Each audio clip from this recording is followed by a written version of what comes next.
ব্যবসা করবেন সফটওয়্যারে, বাকি জানাবেন এসএমএস এ।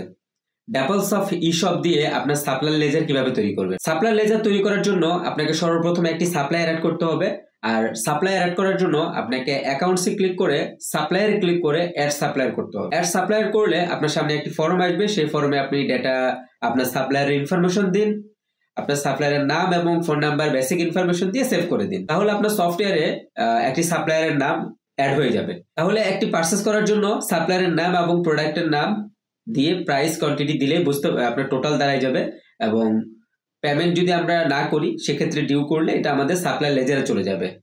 এবং এখন এই ডিউটা পরিশোধ করার জন্য আপনাকে যেতে হবে ট্রানজ্যাকশনে গিয়ে সাপ্লায়ার অ্যাড সাপ্লায়ার করলে আপনার সামনে একটি ট্রানজ্যাকশন ফর্ম আসবে, সেখানে আপনি সাপ্লায়ারের নাম সেট করেন এবং টার্ন টাইপ সেট করেন। টাকাটা আপনি কিভাবে পরিশোধ করলেন, ব্যাংকে না ক্যাশে, টার্ন টাইপ সিলেক্ট করে আপনি অ্যামাউন্ট দিয়ে ডিটেলস লিখে সেভ করে দেন।